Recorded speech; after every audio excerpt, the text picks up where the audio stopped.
Olá pessoal, tudo bem? Eu sou a Ellen Reis Mourão e eu tô aqui para falar sobre um tema hoje que é muito atual e tem gerado muitas discussões a esse respeito, que é o famoso empoderamento feminino, certo? Muitas de nós se questionam o que é empoderamento mesmo. Eu mesmo tenho algumas dúvidas. O que é realmente estar empoderada? A gente sabe que é necessário a gente discutir o tema, né? Do feminino, da mulher, do posicionamento hoje da mulher na sociedade, na sua própria vida. Mas será que estar empoderada é ter poder sobre o outro? É ter poder financeiro? É ter poder profissional? O que seria esse empoderamento? Pois bem, quando eu penso em empoderamento, me vem um personagem, vem uma figura na mente, que é a figura da rainha. Essa é uma figura muito presente em lendas, contos de fadas, mitologia, etc.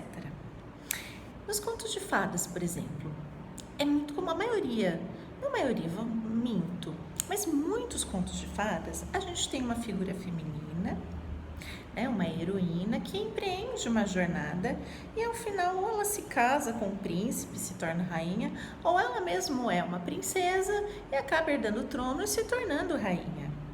Tá? Lembrando que contos de fadas não falam de figuras humanas reais. Tá? A gente não está falando de uma mulher real, a gente está falando de uma figura arquetípica. O que isso significa? A gente está falando de uma imagem, de um arquétipo da rainha.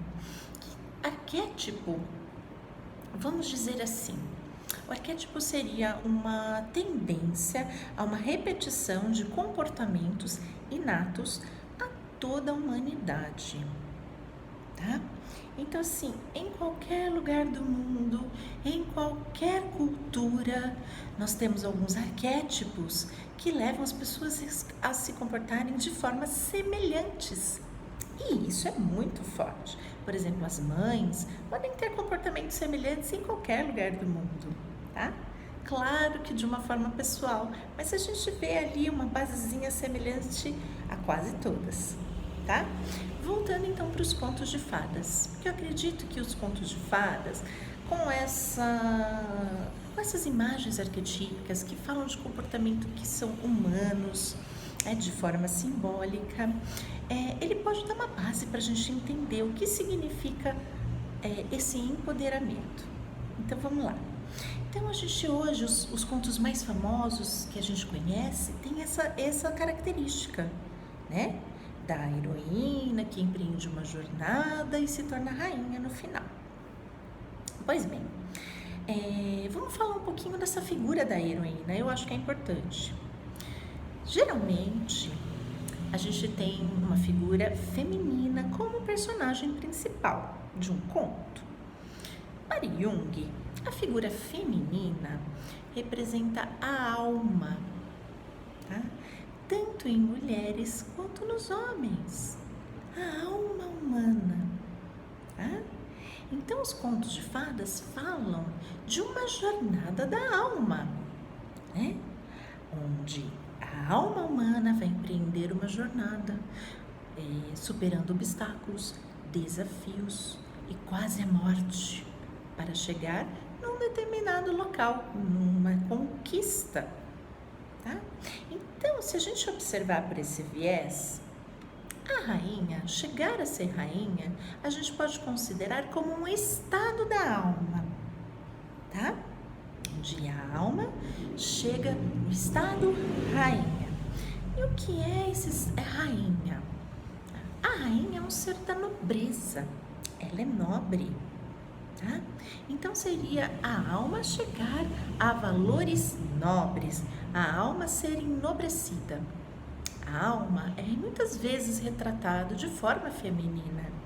Por exemplo, em Eros e Psique, mito famosíssimo de Apuleio, a alma é representada por Psique. Psique significa alma. Ela faz toda uma jornada e ao final ela se torna imortal. Ok? Ela é levada aos céus e se torna imortal. Ou seja, a nossa alma precisa ser purificada por essas jornadas, por esses obstáculos para chegar à imortalidade ou chegar ao estado de nobreza. Tá? Isso seria a rainha. Se a gente pensar na figura da rainha, a gente pode associar ao arcano maior a imperatriz do tarô. Tá? A imperatriz tem vários significados, entre eles a fecundidade, a fertilidade, a criatividade, a gestação, a ligação com a natureza. Esses são valores nobres de um feminino empoderado. Ela é uma imperatriz. A criatividade, o gestar, esse gestar não necessariamente é um filho real, mas você pode estar gestando um projeto, um novo estilo de vida, novos relacionamentos, novas amizades. Esse gestar, esse ter uma nova criatividade dentro de si, e isso está presente tanto nas mulheres quanto nos homens. Esse gestar, esse criar uma nova vida, tá? Além disso, existe um outro aspecto da rainha que é muito importante a gente falar. A rainha, tanto a rainha quanto o rei, eles usam uma coroa. Eles são muitas vezes retratados como uma coroa. É a coroa que os diferencia das pessoas que não são nobres, que não são rei e rainha. Tá? O que significa a coroa? Antigamente, a coroa simbolizava virtudes mais elevadas. A coroa é o símbolo que une aos céus. Muitos povos antigos, eles entendiam que o rei e a rainha eram a divindade encarnada. Tá? É só lembrar no Antigo Egito, os faraós eram representantes do Deus na terra. Tá? Então, muitas culturas antigas diziam que o rei e a rainha era a própria representação do divino. Eles eram escolhidos pelo divino para serem o líder de um povo. E era muito importante que esses dois líderes, tanto o rei quanto a rainha, fossem férteis. Tá? Muitos povos antigos esperavam que eles fossem férteis. Se o rei ou a rainha fossem inférteis, eles não estavam aptos ao cargo. O que significa isso? Porque eles acreditavam que a saúde e a fertilidade dessas duas figuras eram responsáveis pela fertilidade do povo e do reino, né? Para que as coisas prosperassem. A fertilidade da terra, a fertilidade dos animais, a fertilidade das mulheres. Então, se a rainha fosse infértil, todo o povo e todo o reino também seria infértil. E eles precisavam ser substituídos, tá? A gente tem muitas histórias onde a rainha, ela não é fértil, então aparece uma outra mulher para dar à luz a um filho. Tudo isso é simbólico. A gente está dizendo que um dos valores da alma é justamente essa prosperidade, essa fertilidade, esta capacidade de criar uma nova vida, de ter fertilidade no reino. O reino, o que seria? A nossa própria vida na consciência. Ser criativo em meio ao caos, em meio às dificuldades do dia a dia. E isso só se faz com valores e virtudes mais elevadas. É isso que a coroa representa. Em cima da cabeça, tá? Liga a nossa cabeça a realidades transcendentais. O que seria isso, basicamente? Nos liga a sentidos que vão além da vida humana e da matéria, tá? Esses valores, essas virtudes e esses valores não necessariamente são valores passados pela cultura, pela civilização onde a gente vive, pela família. Não é nada disso. São valores experimentados pela alma, são virtudes desenvolvidas pela alma através de processos de aprendizado, obstáculos, provas, tá? Veja só, quando você passa por uma dificuldade, por crises, tá? Quando você consegue sair de uma crise, sair de obstáculos, sair de situações difíceis, você sai transformado, tá? Você sai completamente diferente. Algo ali mudou em você. Você aprendeu algo, uma nova virtude, um novo valor. Isso não tem nada a ver com o externo, mas é algo que você experimentou e observou na sua vida que não tem sentido mais, que você mudou, tá? Olha, uma humildade, você pode aprender. Não essa humildade que a gente vê por aí, né? De abaixar a cabeça para todo mundo, mas uma nova forma de ser humilde. Isso é só experimentado pela alma, é só quando a gente passa por isso.